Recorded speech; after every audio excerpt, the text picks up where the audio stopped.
Welcome once again. Maybe just a short preamble before I begin my session. I always, when I give talks or whatever, I like to put PowerPoint, but when I ask the organizers, they say, no, you better write it down so that we have it verbatim, no quarrel about it, and we can even reproduce. So I end up writing, I'm going to not exactly read but glance at it. But then Father David told me, no, it's okay, you can put it. Yeah, so I missed the opportunity. I actually prefer to do that methodology, to put it up and explain as we go along.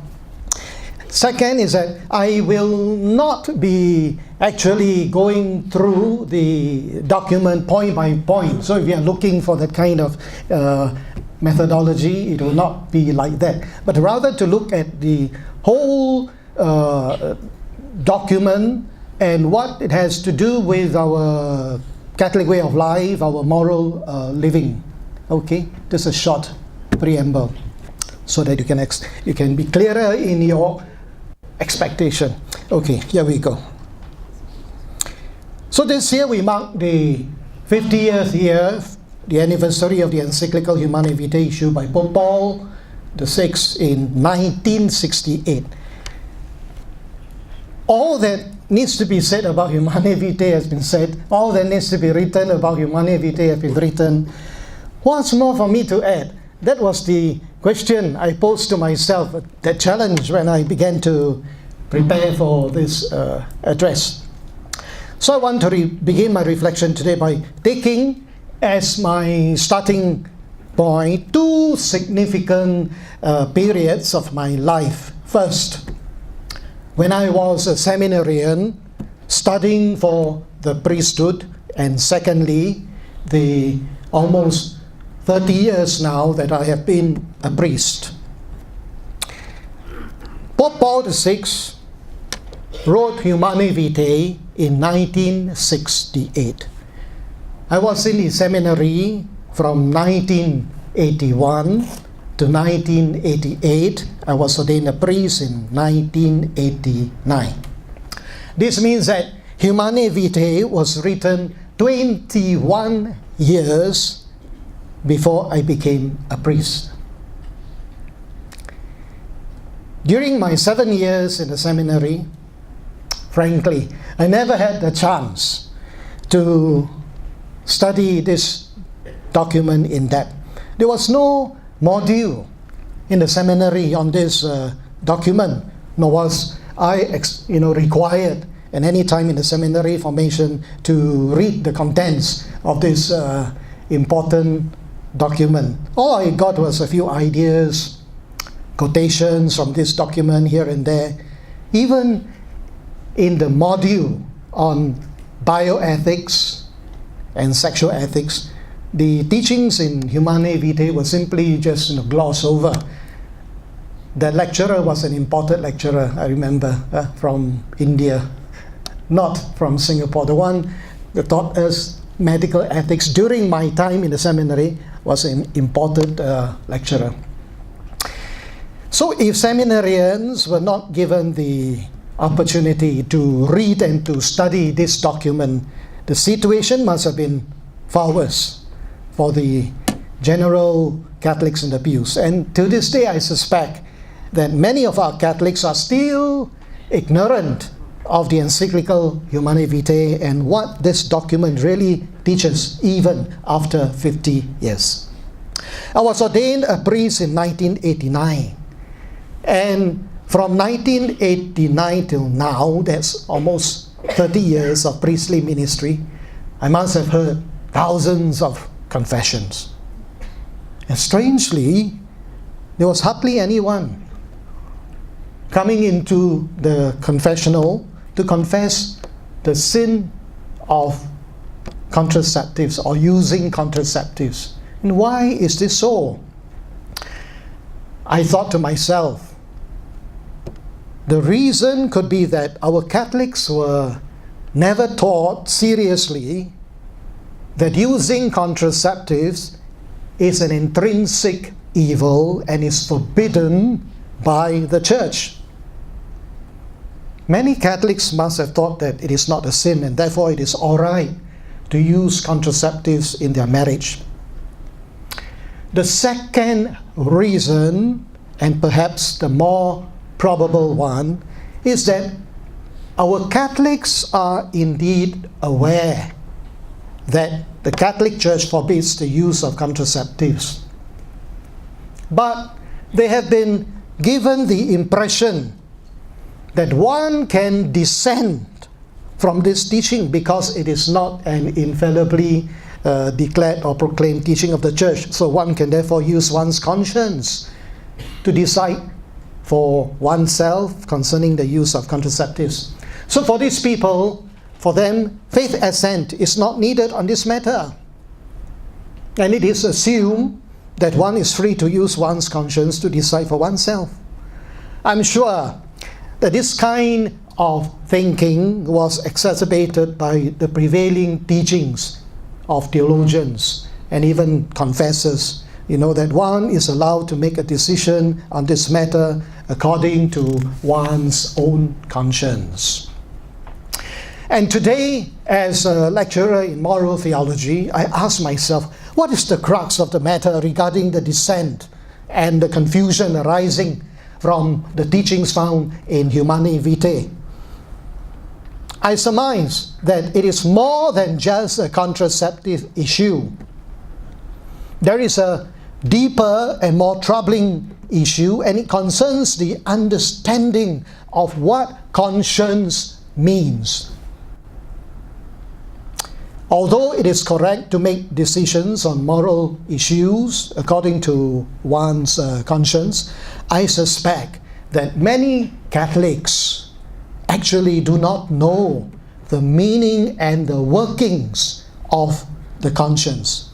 They have a wrong understanding of what conscience is all about. As you might probably already know, moral theology has been divided into two fields, two areas. On one area we have the fundamental moral theology, and on the other side we have the special moral theology, or we just call it special morals. Fundamental moral theology provides the concepts, the principles needed for a person to understand the more specific moral issues under special moral theology. So, although Humane Vitae is a document dwelling largely on sexual and family ethics, which are under the purview of special ethics, it cannot be understood without a good grasp of the concepts found in fundamental moral theology. I'm not saying this just because I'm teaching fundamental moral theology. I'm saying this because without understanding fundamental concepts, like conscience, for example, there is no way one can come to accept and follow the teachings found in Humane Vitae. People are given the wrong impression that one should follow church teachings, but if it is too difficult, too inconvenient, when it's not possible, then it is all right to just follow one's conscience. Sadly, many people have ascribed to this erroneous, wrong opinion. Perhaps we can begin by asking whether one's conscience is always right. Whether your conscience is always right. And the answer is, of course, no. Having a clear conscience does not mean that what we are doing is correct. Doesn't mean what we are doing is in accord with the objective moral law.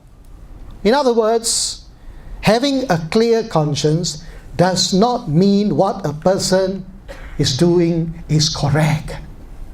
It may mean instead that the person's conscience is not right.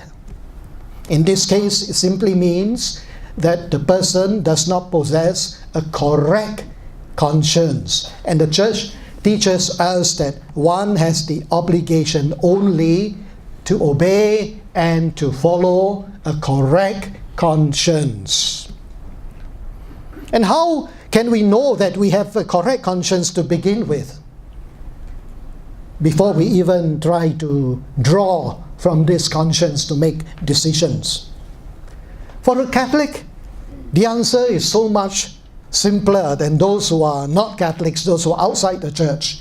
For those who are outside the church, non-Catholics, among other sources, they will need to have recourse to the natural law. Much difficult for us, much more difficult than for Catholics. For a Catholic, he or she has the obligation to form his conscience according to the teachings of the church. Whatever the church gives to you, you follow. Very simple. Why? Because the teachings of the church is already based on natural law. You don't have to think out. It's already based on natural law. And on top of that, revelation.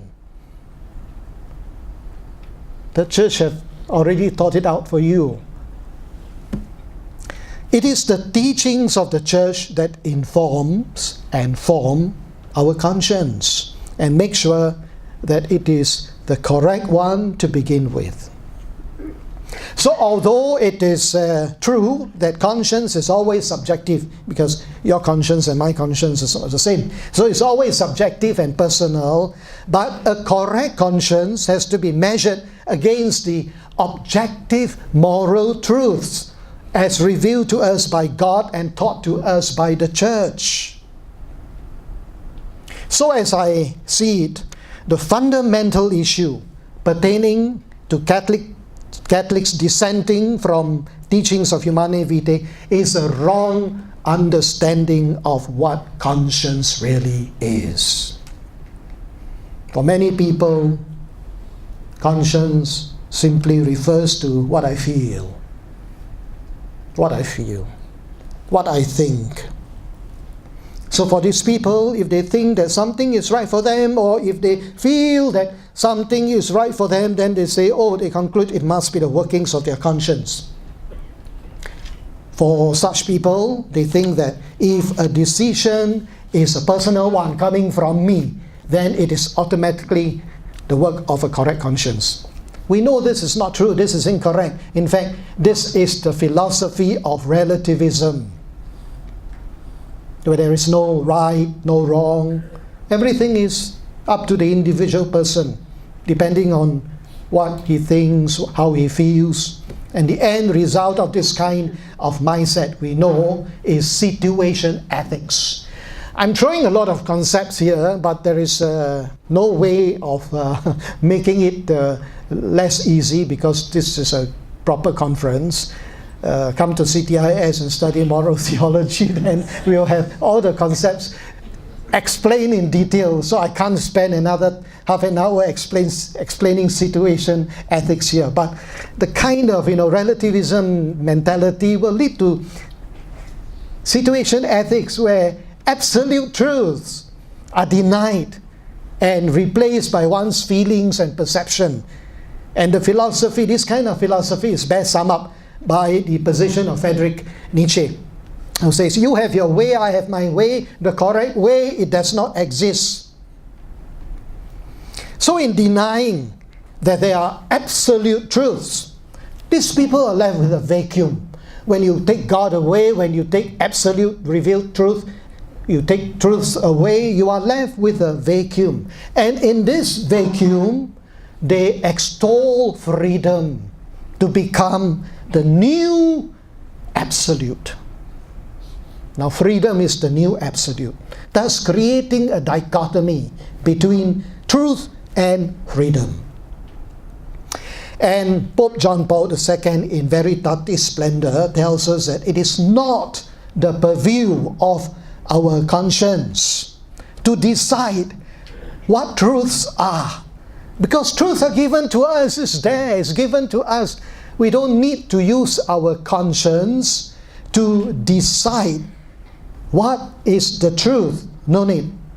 Our conscience is not given to us to decide what is truth, but rather it merely discovers the truth already there, given to us. So our conscience discover the truth and abide by them. Then, of course, there are many others who have no qualms, in using their conscience as a big loophole to just get away with whatever they like to do. They say, oh, I'm using my conscience, conscientious objections. Just because they don't like to do it, they use their conscience as a big loophole to justify their actions, even to justify their sins. I think we have neglected the teaching of what conscience really is. And it is time we start to look at this aspect of our moral life more seriously. To look at our conscience, the true meaning, the true understanding of what conscience is and is not. Dealing with particular moral issues in sexual ethics, whatever that may be, contraceptives, homosexuality and all that. So dealing with particular moral issues in sexual ethics without first helping people to understand the workings of the conscience will bring about nothing but dissent, as we have seen already happening all over the church, all over the world. Dissent. So in my opinion, on all levels, we need to help our Catholics understand the meaning of conscience and how it works. Once we understand the dynamics of conscience, then the next task will be to inform this conscience. Many people are not even aware that there can be an erroneous conscience, a wrong conscience. An erroneous conscience is a conscience that has been improperly formed. It could be, among other reasons, due to laziness. Couldn't be bothered to find out the truth. Why should I read so much? Why should I attend, all these formation courses to know what is right and wrong, what the church is actually teaching? Yeah, so an erroneous conscience could be due to laziness to inform oneself of the truths found in the objective moral order and simply accept a subjective truth as an objective truth. A lot of difference, dangerous difference. Subjective truth is simply based on personal preferences and opinions. For example, if I say vanilla ice cream is the best flavor. Yeah, best flavor for me. It doesn't mean it's the best flavor for everyone, everywhere, at all times. Then it becomes, an absolute truth. But this is just a subjective truth. Yeah, and too many people have confused their own conscience by substituting objective truths with all sorts of subjective truths based on their preferences and feelings. And this will lead us to subjectivism. I'm sure by now you all know the meaning of post-truth. Post-truth. In simple terms, it means fake news. And the term fake news was not invented by President Trump. The fake news is as old as the book of Genesis. When the devil told Adam and Eve, you can be like God. That's fake news because no one can be like God. Don't try to be like God. God is God. Transcendent. My dear brothers and sisters, if we are not careful and vigilant, the theological culture of the church may fall prey to this phenomenon of post-truth, where people accept false theological opinions as gospel truths. And then they go out and they perpetuate all these false theological opinions as if they are truths taught by the church. It is said that for many people, truth has become irrelevant. Even if you want to tell them the truth, they don't want to listen to the truth. They are not interested to listen to it. People with a post-truth mentality don't really care whether a teaching or a position is really true or not true. What is important for these people is that they feel good after hearing it. They feel, happy after hearing it. And for such people, what is right not because it is the truth, but because it makes them feel good, it makes them feel happy, it gives them, some comfort. And with this kind of mentality, not only do we have the proliferation of post-truth, but objective truths also disappear, giving rise to relativism. So in this age of fake news, there is also fake theology, which seeks to confuse and to distort. So we need to be vigilant lest our conscience becomes deformed by them. The Catechism of the Catholic Church, CCC, in Numbers 1791 has this to say: "This ignorance can often be imputed to personal responsibility, laziness. This is the case when a man takes little trouble to find out what is true and good, or when conscience is by degrees almost blinded through the habit of committing sin. In such cases, the person is culpable for the evil he commits." There is no such thing as ignorant is bliss. I don't know. No.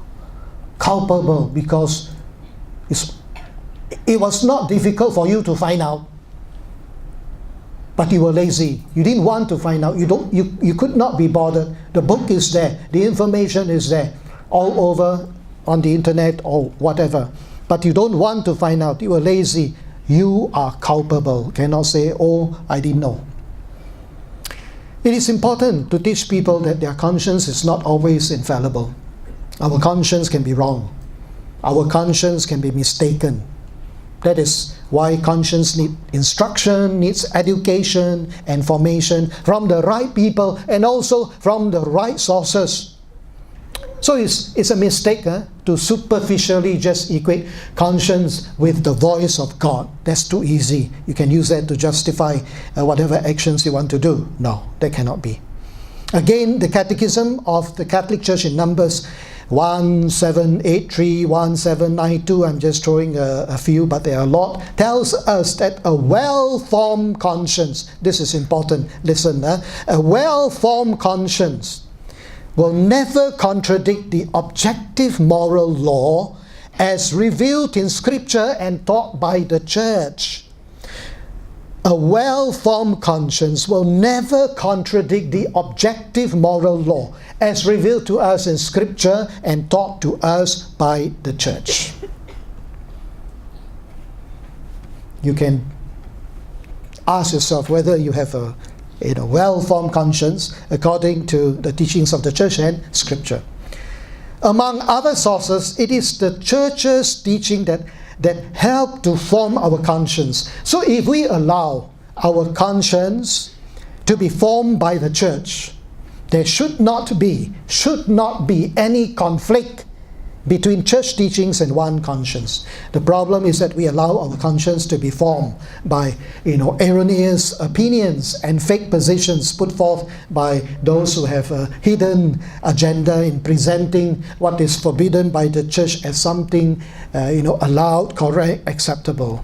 And here again, we want to remind ourselves what the CCC in 1784 says. The education of the conscience is a lifelong task. No one can say, "Oh, I made it." It's a lifelong task. From the earliest years, it awakens the child to the knowledge and practice of the interior law recognized by conscience. The earlier, the better. I always like to compare our conscience to a time drive. We can draw out data from a time drive in as much as we put in those information. The data we put into the time drive is the data we get out of it. If we put in wrong data, we'll draw false data from it. That's a kind of analogy for our conscience. Therefore, as a conclusion to this address, I want to put before all of you a challenge, because I think most of you are involved in some affiliates of family life. The challenge is the need for the formation of the conscience. Is this anywhere in your program, any part of your syllabus, whatever? I see this as of paramount importance. First, we need to form our own conscience, it goes without saying. And second, we need to form the conscience of those nearest to us, our own family members, especially the young ones. Sometimes we don't want even to correct the young ones, especially, and start to throw a tantrum with, okay, you can do what you want. And they grow up not sure what is really right and wrong, because always when they throw a tantrum, everything becomes right. So we need to form the conscience of the young ones, and of course to form the conscience of Catholics in general. It is an uphill task because there are alternative voices and sources that are very interested to impart erroneous opinions based on not on the objective moral truth, but on their own agendas and preferences. And we know they have already succeeded to some extent.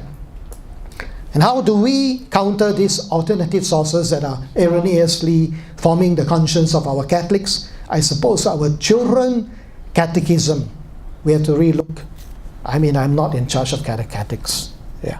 Our youth formation program, formation of conscience must be part of, somewhere in that program.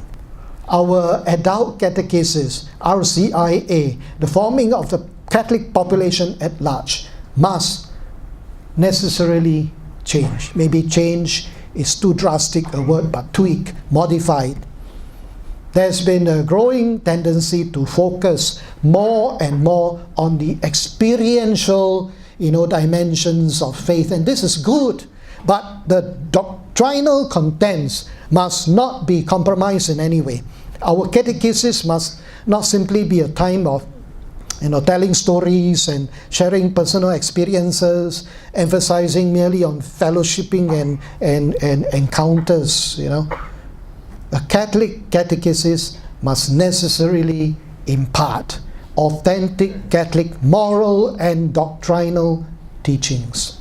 As Catholics, he or she must be taught the truth of the Catholic faith, or else they grow up not knowing, and then their conscience will not be formed according to the teachings of the Catholic Church. So, as a Catholic, he or she must be taught the truth of the Catholic faith from a young age. And as Catholics, certain issues, we must accept it. Certain issues are not up for negotiation. You cannot negotiate those teachings.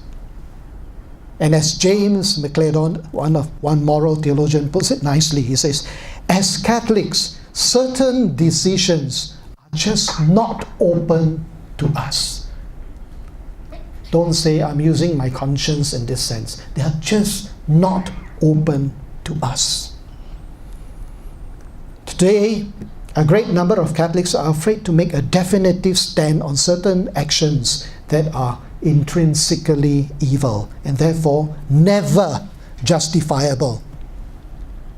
In the name of political correctness, many chose to keep silent on certain issues that clearly contradict, revelation, natural law, and the magisterium. They want to keep quiet lest they be construed, as imposing their views on others or being insensitive to the feelings of others, so they keep quiet. And this timidity has diluted the prophetic role of the Church.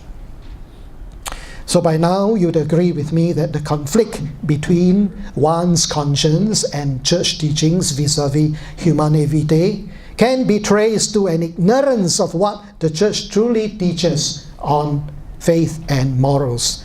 So I want to reiterate one more time what I said earlier on, that if we allow our conscience to be formed by the Church, which is based on, besides other things, natural law and revelation, there should not be any conflict between church teachings and one's conscience.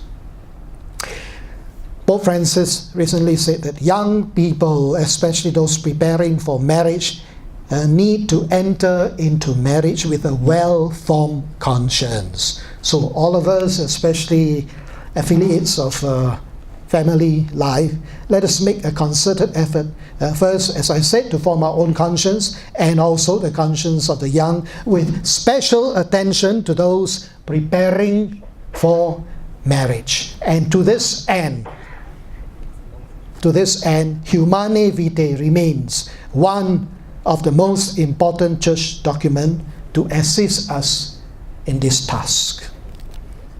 Thank you.